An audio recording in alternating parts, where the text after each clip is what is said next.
Did you hear about the 71-year-old man who peacefully went to bed one night and never woke up? His family was left stunned. There were no warning signs, no lingering illnesses, just a quiet evening like any other. Yet, by morning, everything had changed. This kind of story isn't as rare as you might think. After the age of 70, small habits we barely notice can quietly impact our health while we sleep. In fact, certain bedtime routines, ones that feel normal or even comforting, can increase the risk of serious events like strokes, heart attacks, or sudden nighttime complications. Most people never realize they're doing anything wrong. These habits develop over years and become second nature. But with a few small adjustments, you can greatly improve your sleep and reduce health risks you didn't even know were there. In this video, we'll uncover 4 nighttime habits that every senior should be aware of. Some may surprise you. One might be something you've done your entire life. But now, it's time to take a closer look for your safety, your sleep, and your future. Let's begin with one that affects how your body functions the moment you close your eyes. Sleeping in the wrong position, you might not think much about the way you sleep. After all, if you're comfortable, isn't that enough? But once you're over 70, your sleeping position can have a surprising effect on your health, especially your heart, lungs, and circulation. Let's take the case of Jack Sullivan, a 76-year-old who always slept on his back. His wife noticed that he would occasionally stop breathing for a few seconds during the night before suddenly gasping for air. At first, they dismissed it as snoring or just part of getting older. But the truth was far more serious. Jack was experiencing undiagnosed sleep apnea. When you sleep flat on your back, gravity pulls your tongue and soft tissues downward, narrowing your airway. For seniors whose muscle tone and lung capacity may already be reduced, this can be enough to cause intermittent breathing issues throughout the night. Sleep apnea doesn't just leave you tired the next day. It increases your risk of high blood pressure, heart failure, and even sudden cardiac arrest. But back sleeping isn't the only problem. Sleeping on your right side can also create pressure on the heart, especially for those with existing heart conditions.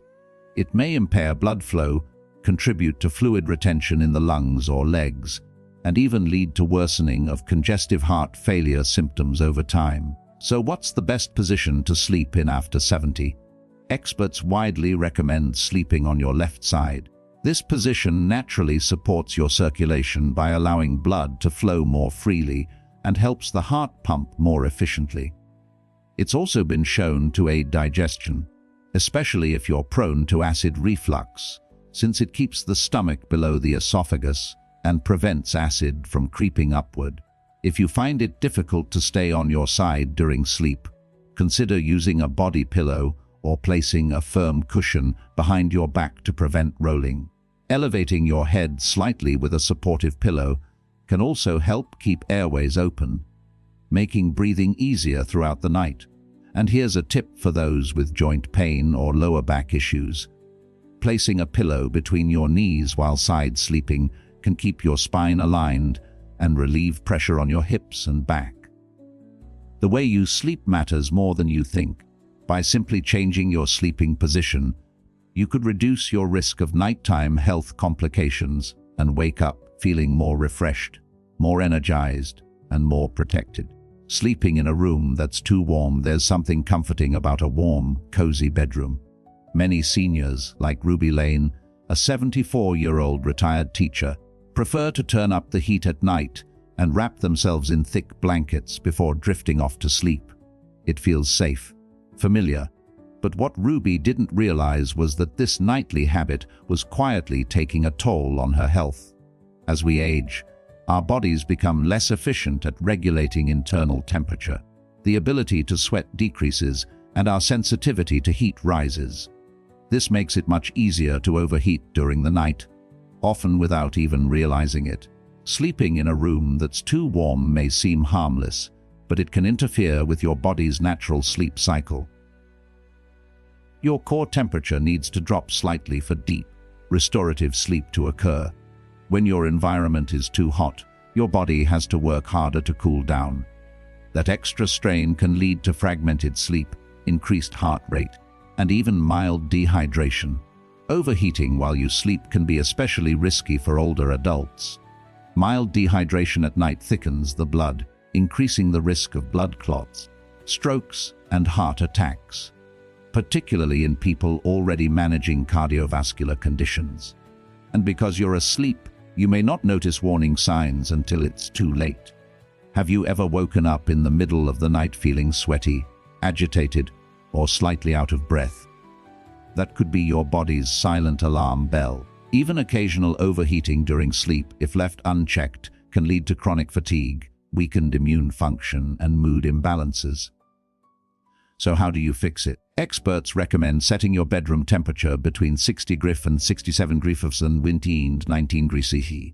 This cooler range encourages your body to naturally lower its temperature, signaling to the brain that it's time for deep sleep. If that feels too chilly, try layering with breathable cotton blankets rather than heavy synthetics, which trap heat. Light, moisture-wicking sleepwear can also help regulate temperature without overheating. Another simple tip: crack a window for fresh air or use a fan to improve airflow. Not only does this help with cooling, but better air circulation reduces the risk of respiratory irritation or congestion. Common causes of sleep disruption in older adults. By making a few small adjustments to your sleep environment, turning down the heat, choosing the right fabrics, and improving air circulation, you can dramatically enhance your sleep quality and reduce the risk of nighttime health issues. Remember, comfort isn't just about warmth, it's about balance. And for seniors like Ruby, that simple shift from cozy to cool might just be the key to a healthier, safer night's rest. Drinking too much liquid before bed. Hydration is vital at any age. But did you know that drinking too much liquid, especially in the evening, can quietly undermine your sleep and even pose serious health risks after 70? Let's look at the story of Emma Collins, a vibrant 78-year-old who prided herself on drinking plenty of water throughout the day. She believed she was doing everything right for her health. But there was one problem. Emma often sipped on tea and water well into the evening. As a result, she found herself waking up 2 or 3 times a night, shuffling to the bathroom half asleep. At first, it seemed like a harmless inconvenience. But over time, these interruptions began to affect her mood, energy, and memory. What Emma didn't realize was that frequent nighttime urination, called nocturia, isn't just annoying, it's a red flag. As we get older, our bladders become less elastic, and the muscles that help control urination weaken. At the same time, our kidneys continue to process fluids at night, even when our bodies should be resting. That combination makes it harder to get through the night without needing to go. The real danger: waking up in the middle of the night, especially suddenly, can lead to a sharp drop in blood pressure, known as postural hypertension. This dizziness or faintness when standing can lead to serious falls, a leading cause of hospitalization and long-term disability in seniors. Imagine Emma waking up at 2 a.m., groggy and unsteady, trying to find the bathroom in the dark. One slip on the rug or bump into a nightstand could result in a fractured hip or worse. Beyond the fall risk, poor sleep caused by frequent bathroom trips disrupts your body's ability to reach the deep stages of rest. That can affect your immune system, cognitive function, and even your heart health. In fact, studies show that chronic sleep disruption is linked to a higher risk of dementia and cardiovascular disease in older adults. So what's the solution? You don't need to stop drinking fluids altogether. Just shift the timing. Try to drink the bulk of your water earlier in the day and start tapering off by late afternoon. If you are thirsty in the evening, take small sips rather than chugging a full glass. Also, be mindful of hidden sources of fluids like watery fruits, soups, or even medications that act as diuretics. And avoid caffeine after 3 p.m. It stimulates the kidneys and increases urine output. By making this simple adjustment, you'll likely sleep more soundly, reduce your risk of nighttime accidents, and help your body recover better overnight. Like Emma, you might discover that one small change, just sipping less before bed, can protect not only your sleep but your safety and long-term health. Eating heavy meals too late at night, a hearty dinner can be comforting, especially after a long day. But if you're over 70, eating too close to bedtime could be quietly increasing your risk of serious health complications, especially while you sleep. Take Liam Hayes, a 73-year-old who loved his nightly routine: dinner at 8, followed by dessert while watching TV, then off to bed by 9:30. It worked for him for decades, but recently, he began waking up in the middle of the night, sometimes with a racing heart, other times with a burning sensation in his chest. What Liam didn't realize was that his late-night meals were putting a heavy burden on his body during a time when it needed rest, not work. As we age, our metabolism slows down, and our digestive system becomes less efficient. Large or fatty meals eaten late in the evening take longer to process.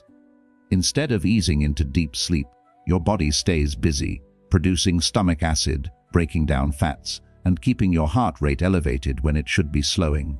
The result? Poor sleep quality, frequent awakenings, and even more dangerous issues like acid reflux, elevated blood pressure, and increased risk of stroke or heart attack during sleep. Chronic acid reflux, or GERD, can also damage the lining of your esophagus and lead to aspiration pneumonia if stomach acid enters the lungs, a potentially life-threatening condition for older adults. Even more concerning, late meals can spike blood sugar levels during the night, especially in those with diabetes or prediabetes. This makes it harder for your body to regulate glucose and increases your risk of metabolic complications. So what should you do instead? Experts suggest finishing your last full meal at least 3 to 4 hours before you go to bed. This gives your digestive system time to do its job while you're still awake and upright. If you feel hungry later in the evening, opt for a light snack, something easy to digest like a banana, a few almonds, or a cup of warm herbal tea. Avoid heavy, greasy, or spicy foods late at night. These are more likely to cause indigestion and disrupt sleep. And if you suffer from acid reflux, try sleeping with your upper body slightly elevated to prevent stomach acid from creeping upward.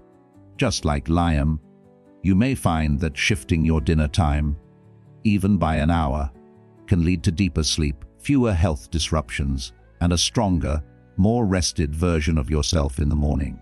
Sometimes the simplest habits, like when you eat, can make the biggest difference.